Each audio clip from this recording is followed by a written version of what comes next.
वर्षापूर्वी म्हणजे कोविडची तिसरी लाट, त्यावेळेला म्हणजे साधारण मी 83 वर्षाची होते आणि माझी बॅकग्राऊंड जर तुम्ही बघायला गेला तर मला ह्या माझ्या शरीरामध्ये कुठला रोग नाही असं नाहीच.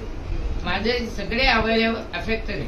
पहिली गोष्ट म्हणजे मला आर्थरायटिस गेले 40 वर्षापासून आहे. माझी पूर्ण बोट वाटलेली आहे. माझी अँजिओप्लास्टी झालेली आहे. माझे फुफ्फुसे पण तेवढे चांगले काम करणारे नाही. बघायला गेलं तर थोडा ब्रेन अजूनपर्यंत बऱ्यापैकी आहे म्हणून मी बोलते चांगले, पण वयोमानाप्रमाणे शक्ती नॅचरल कमी होते. तरी पण मला जितका प्रवास करता येईल तेवढे मी अजूनही गाडीने करू शकते. दोघींनी तिघींनी धरून मला आणावं लागतं, पण तेवढं मी एन्जॉय करू शकते. प्रॉब्लेम असा झाला होता की 2023 तिसरी लाटाच्या वेळेला मला खूप ताप येत होता. डायग्नोज काहीच झालं नाही. मी डॉक्टर होते, 2 डॉक्टर माझ्याबरोबर होते.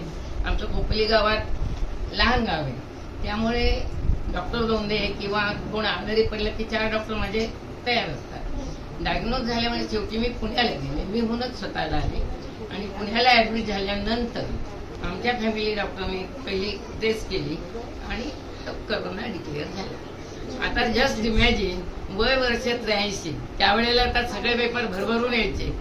70 वर्षाच्या वर्षी म्हातारी बाई गेली, आमकं गेले, वय आणि करोना हे इतकं एकत्र आलेलं होतं की त्यावेळेला हे एवढे व्याधी असताना आणि एवढं वय असताना ह्यातनं माझं एकही टक्के माझे काही चान्सेस नव्हते. खोपोलीकरांना तर सगळ्यांना माहिती होतं, दोंदे मॅडमचं काय खरं, एवढी सगळी तयारी झाली होती.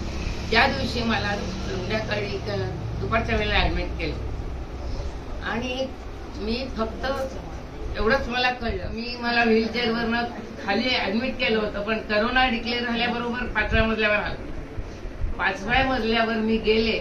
मला एवढंच आठवतं, मी व्हीलचेअरवरनं मला त्या रूम मध्ये नेले. प्रायव्हेट रूम होती, तिथे मला ती बाई घेऊन गेली. बाकी मंगेश वगैरे सगळे बाहेरच होते आणि तिथे गेल्यावर मला कळलं एक पांढरी गादी आहे, मस्तपैकी पांढरी, तिथपर्यंत मला गेलेलं आठवलं. आणि नंतर मला जाणवायला लागलं, मी डोळे बंद केले, मला जाणवायला लागलं की मी खूप अशी वर वर वर वर जाते. मला कळते मी आकाशाच्या बाजूनी जाते जाते जाते वरते आणि काय झालं कळलं नाही, धपकन खाली पडले तिथे कॉटवर. आणि तेव्हा मी डोळे उघडले तेव्हा मला कळलं की आपण कॉटवर आहोत. मला ते इतकं भरून आलं की हे काय झालं, मला कोण माझ्या मागे एवढं, मला एवढंच माहिती होतं की कुठली तरी शक्ती माझ्या मागे आहे. आणि मी जाताना मंगेशकडनं फक्त तो घेतला होता, म्हटलं बाबा, आणि कीर्तीला मी कळलं. आणि मग मी कीर्तीला सांगितलं, कीर्ती असंच काय करू म्हटलं, मला ना काही सुचत नाही, ह्यातनं माझा मार्ग काय. त्यामुळे काही काकी घाबरू नका. आणि अजूनही प्रत्येक वेळेला मला कुठलाही प्रॉब्लेम आला की जसं आपण पहिलं गुरुला वंदन करतो, पण मी माझी गुरु पहिली म्हणजे कीर्तीच आहे. मी कीर्तीला पहिला फोन करते, कीर्ती असं असं आहे, मी काय करू. तर तिचं एकच वाटतं, काकी काळजी करू नका, यातून तुम्ही सुखरूप बाहेर पडा. ही 2 वाक्य तिची ऐकली किंवा माझ्या डोळ्यासमोर बाबा येतात, मी अगदी शांत होते.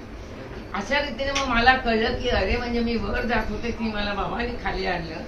आणि त्याच्यानंतर खरंच खोटं वाटेल की डॉक्टरांनी आश्चर्य वाटलं की डॉक्टरनी मला अक्षरशः 4थ्या दिवशी डिक्लेअर केलं तुम्हाला डिस्चार्ज. मी म्हटलं एवढं सगळं झालं येऊन मी अगोदर वाचले कशी आणि मला एवढा लवकर डिस्चार्ज मिळाला कसा.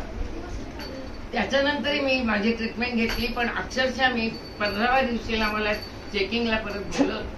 आमच्या फिजिशियननी एकच शब्दात मला सांगितलं, मॅडम आम्हाला खरंच आश्चर्य वाटलं, मलाही तुमची खरंच खात्री वाटली, पण तुम्ही एवढं झालं की आता सुद्धा तुम्हाला म्हणजे पोस्ट कोविड तुम्ही पेशंट आहात हे मला अजूनही खरं वाटत नाहीये.